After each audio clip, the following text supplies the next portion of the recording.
Öncelikle aile kavramı üzerinde durmamız icap ediyor.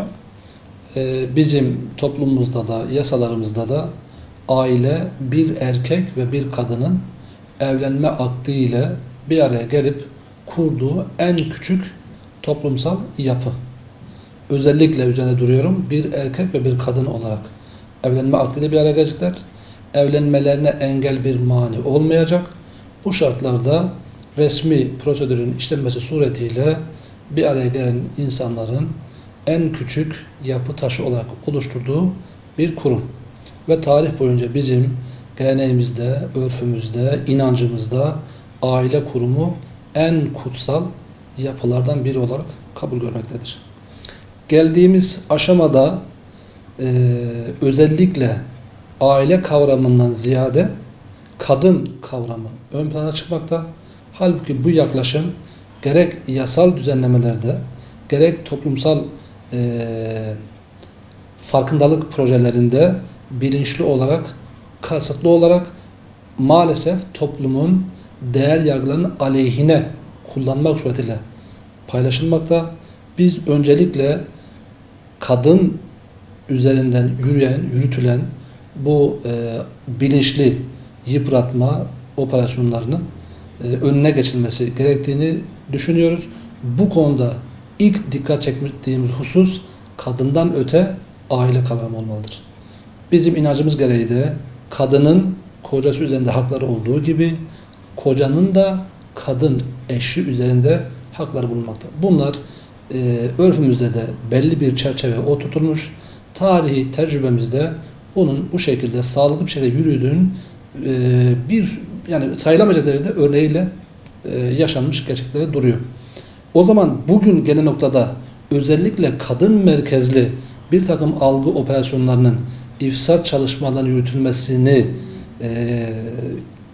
alıp incelediğimizde Batı'nın özellikle Doğu toplumlarına yönelik ifsat çalışmalarında her daim en öne kadın figürünü koyduğunu görüyoruz. Esasında kadının özgürleştirilmesi adı altında kadın metalaştırılmakta.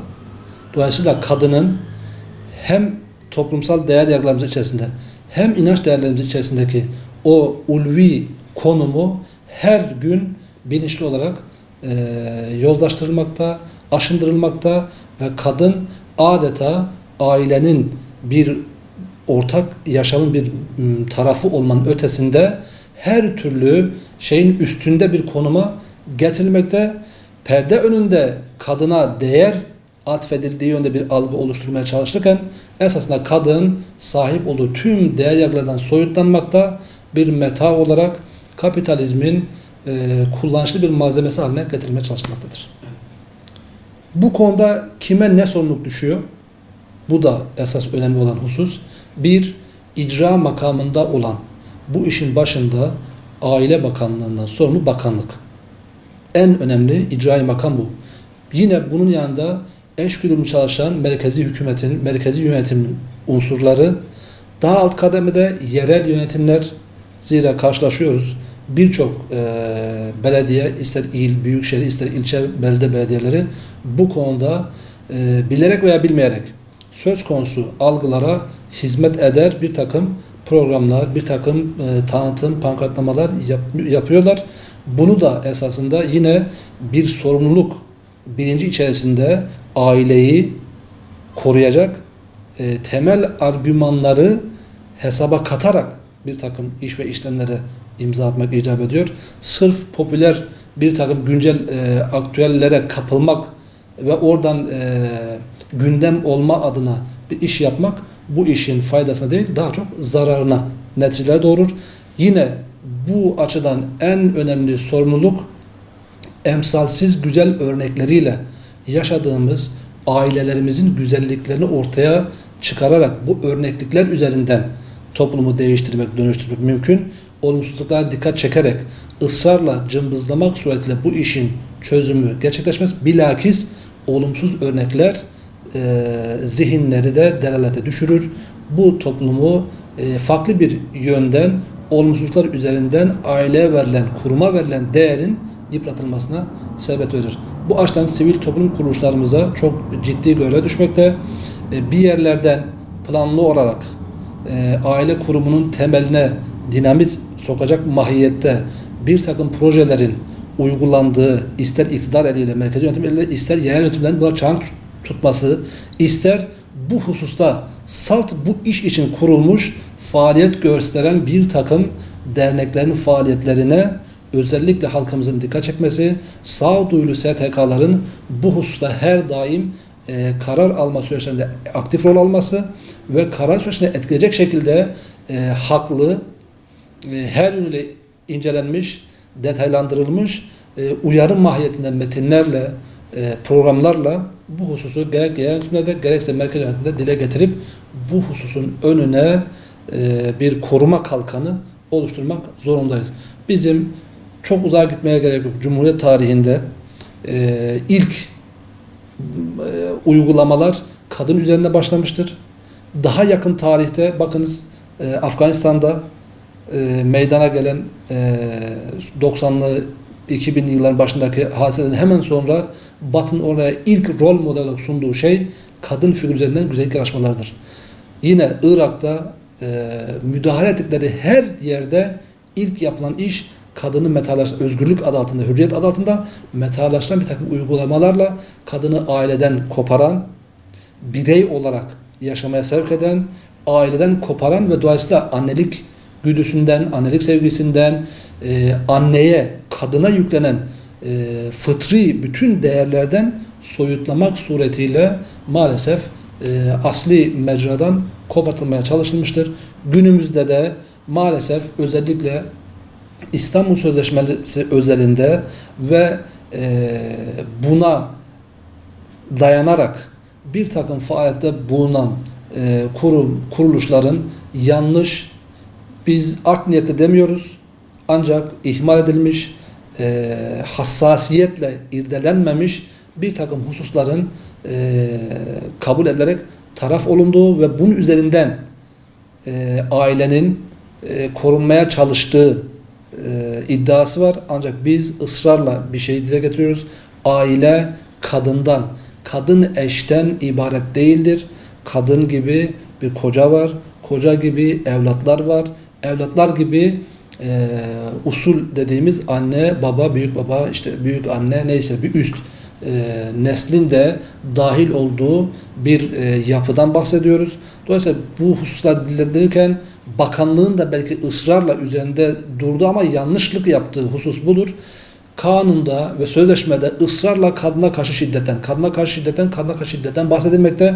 Halbuki bu salt bir kadına karşı şiddetten ziyade merhametin, şefkatin, sevginin merkezi olması icap eden bir kurumun şiddet üzerine bir algıyla gündeme getirtilip aile kurumunun şiddet bağlamından çözülmeye çalışıldığı bir süreci yaşıyoruz. Buna medyada maalesef bilerek ve bilmeyerek yardım etmekte. Çeşitli sivil toplum kuruluşları da buna alet olmakta.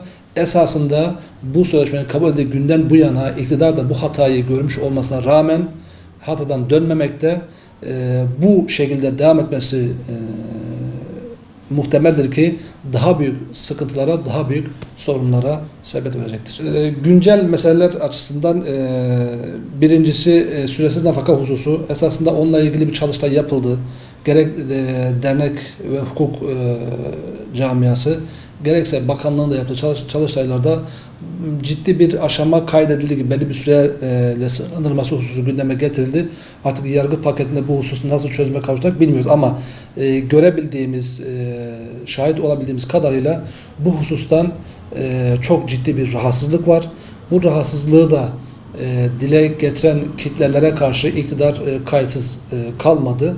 İnşallah ümit ediyoruz. Bunda da yani ne kadını mağdur edecek ne de erkeği kocayı mağdur edecek bir çözümden ziyade her iki tarafta asgari düzeyde memnun edecek, sıkıntıdan kurtaracak bir çözüme bu işin kavuşturulması hakikaten elzem. Çünkü insanlar bir aylık, 2 aylık, belki hiç evlilik bile kuramadığı bir ortamda yıllarca nafaka ödemek zorunda kalıyor. Bu yeni evliliklerine yansıyor, sorunlar çıkarıyor. Dolayısıyla bu hususun da İnşallah beklentimizdir. Yargı paketi beraber belli bir aşamaya getirip çözüme kavuşacağı hususudur. Yine özellikle aile kavramıyla bağlantılı olarak yoğun bir gündem teşkil eden genç veya akran evlilikler diye tabir edilen evlilikler. Bunlar malumunuz Medeni Kanun'a göre 18 yaşın ikmaliyle reşit olunuyor. Ancak 17 yaşında da ailelerin rızalarıyla veya mahkemenin kararıyla reşit olmayanlar da reşit kılıp evlendirilebiliyor. Bu hususta ciddi bir yara var.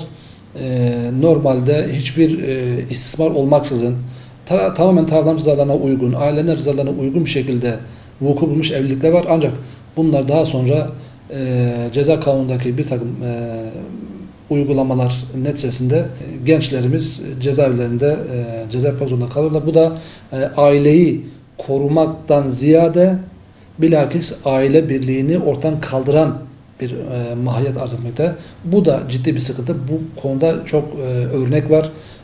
Gündeme geliyor ancak şu ana kadar onlarla ilgili çok keskin bir çözüm bulunabilmiş değil.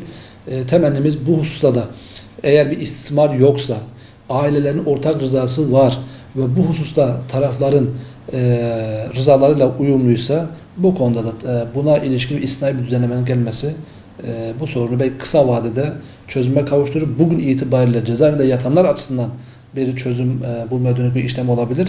Ancak bundan sonraki süreçte de bu hususların daha sağlıklı bir zeminde tartışılması ve buna uygun çözümler bulunarak bunun yasalaşması yönünde belki uygulamalar yapılabilir.